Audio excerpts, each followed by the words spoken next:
Chapter 24. Business Affairs.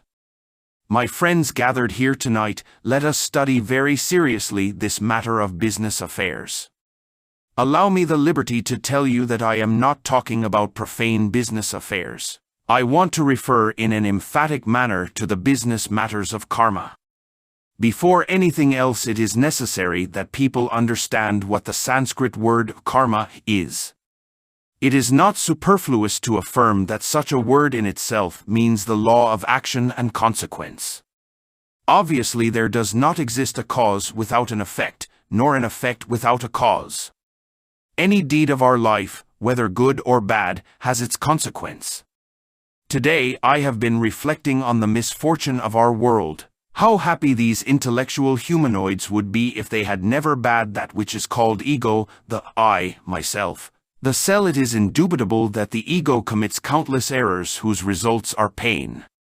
If these rational humanoids were devoid of ego, they would simply be beautiful, innocent, pure, infinitely happy, natural elementals. Imagine for a moment, dear friend, an earth like this, populated by millions of innocent humanoids, devoid of ego, and governed by divine kings, gods, hierophants, devas, etc., etc. Obviously, a world like this would certainly be paradise, a planet of blessed persons. No one can be obliged to transform himself into a man through force. All those millions of humanoids, although not being men in the most complete sense of the word, could have been infinitely happy if there had not emerged in their interior a second, malignant, and terribly perverse nature.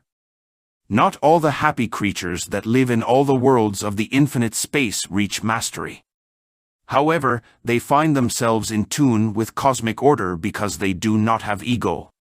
When one lives in accordance with upright thinking, upright feeling, and upright action, the consequences tend to be happy.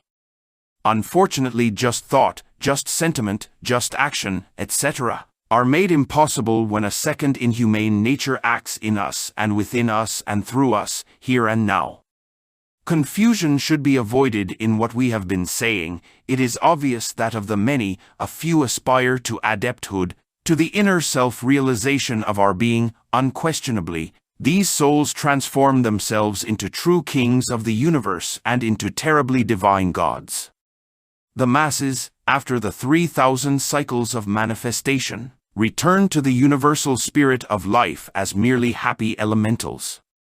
The disagreeable thing is that these millions of humanoid elementals have created within themselves a second infrahuman nature, because the latter in itself has made them not only perverse, but also, and what is worse, unfortunate. If it was not for the myself, no one would be irate, no one would covet the goods of others, no one would be lustful, envious, proud, lazy, gluttonous, etc., etc. I really regret to have to say that there awaits for the Archangel Sakaki and his high committee of sacred individuals who, in archaic times, gave the abominable Kundartagwader organ to humanity, unutterable bitterness, horrible karma, in the future great cosmic day, since there is no doubt that due to their error, this humanity lost its happiness and became monstrous. May the holy gods forgive me for such an affirmation, but deeds are deeds, and before them we have to surrender, no matter what. Fortunately, my dear friends, justice and mercy are the two principal columns of the universal white fraternity. Justice without mercy is tyranny, mercy without justice is tolerance, complacency with the transgression. In this world of misfortune in which we find ourselves, it is necessary to learn to handle our own business affairs, to guide the ship of our existence through the diverse ports of life. Karma is negotiable, and this is something that can greatly surprise the followers of diverse orthodox schools. Certainly, some pseudo-esoterists and pseudo-occultists have become too pessimistic regarding the law of action and consequence. They mistakenly suppose that the latter unfolds in a mechanical, automatic, and cruel manner. Scholars believe that it is not possible to alter such a law. I lament very sincerely to have to dissent with this way of thinking. If the law of action and consequence, if the nemesis of existence were not negotiable, then where would divine mercy be? Frankly, I cannot accept cruelty in the divinity. The real, that which is all perfection, that which has diverse names, such as Tao, Aum, Inri, Sane, Allah, Brahma, God, or better said gods, etc., can, in no way, be something without mercy, something cruel, tyrannical, etc. Because of all of this, I repeat in an emphatic manner that karma is negotiable. When an inferior law is transcended by a superior law, the superior law washes away the inferior law. Do good deeds to pay your debts. The lion of the law is combated with the scales. He who has with what to pay, pays, and does well in his business affairs. He who does not have with what to pay, pays with pain. If on one pan of the cosmic balance we place our good deeds and on the other, our bad deeds, it is evident that the karma will depend on the weight that is on the balance.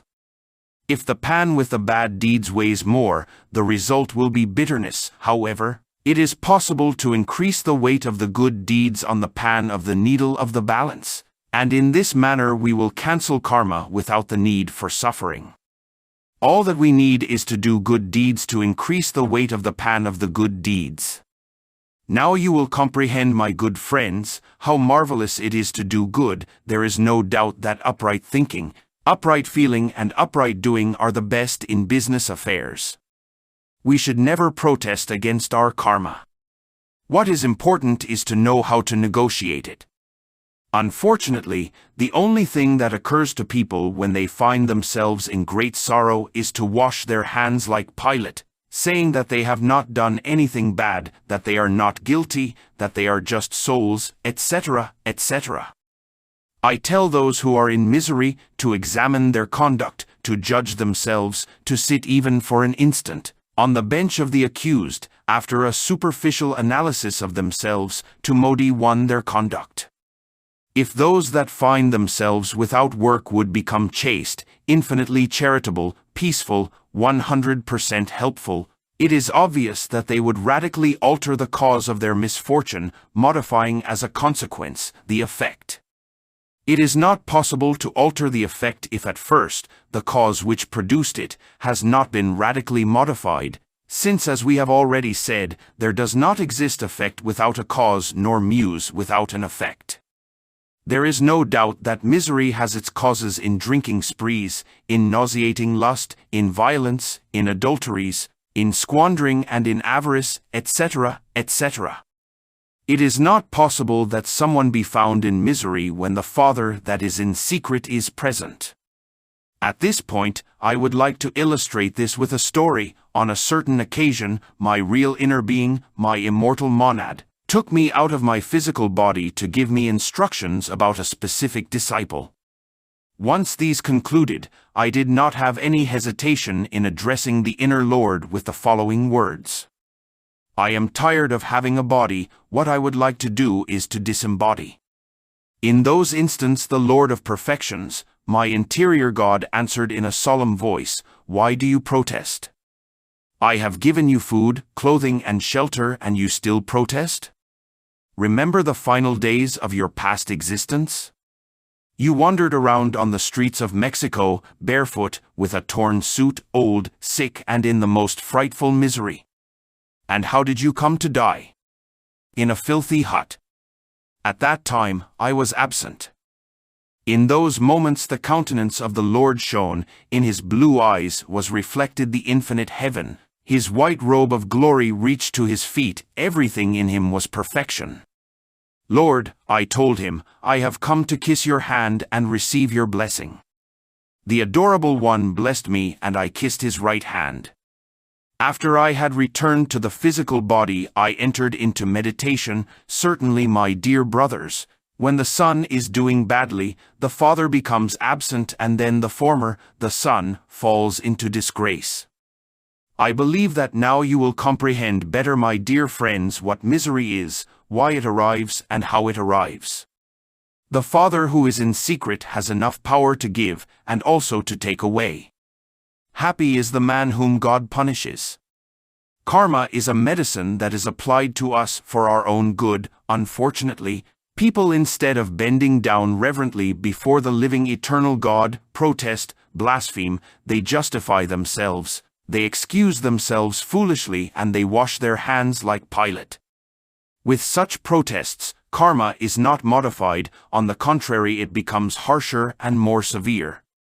We demand fidelity from the spouse when we ourselves have been adulterers in this life or in previous lives. We ask for love when we have been merciless and cruel.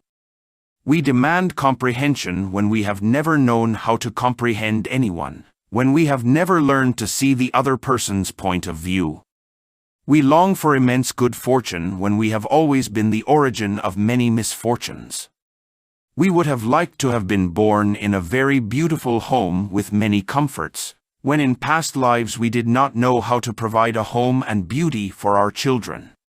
We protest against persons who insult when we have always insulted everyone who surrounds us. We want our children to obey us when we have never known how to obey our parents.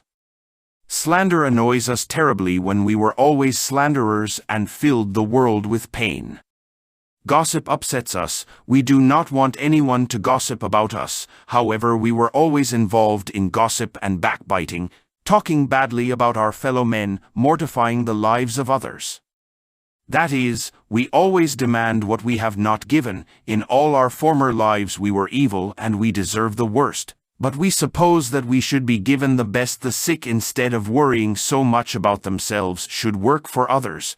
Do works of charity, try to heal others, console the afflicted, take persons who do not have with what to pay to the doctor, give away medicines, etc., and in this manner they would cancel their karma and they would be totally healed. Whoever suffer in their home should multiply their humility, their patience, and serenity. Do not answer with insults, do not tyrannize your fellow men, do not upset those who surround you. Know how to forgive the defects of others with patience multiplied to the infinite. In this manner you would cancel your karma and would become better.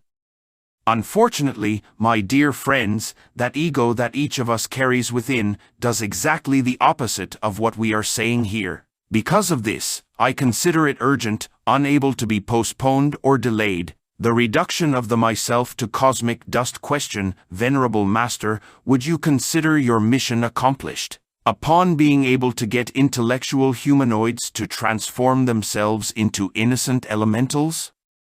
Answer: with great pleasure, I will answer this question. Many prophets, great avatars and masters struggled in ancient times against the bad consequences of the abominable Kundartagwader organ. This is a popular type of mission whose purpose is to make mankind return to total innocence. Such saints, in ancient times, also had their esoteric circle for those of the direct path, for those who in all ages aspired to mastery. You see then, friends, the two circles, the exoteric or public and the esoteric or secret one.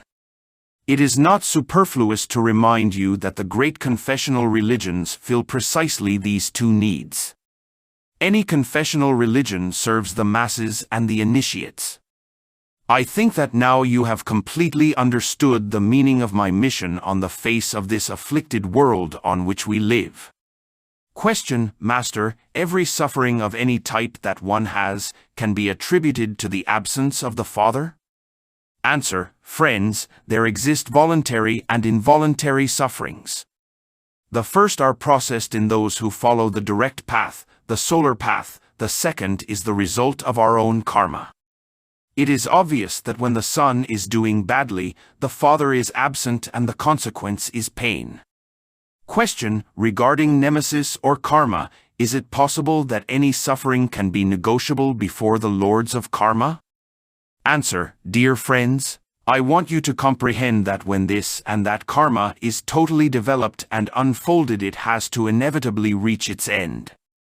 This means that it is only possible to radically modify karma when repentance is total, and when every possibility of repeating the error that produced it has disappeared radically. Kamaduro reaching its end is always catastrophic.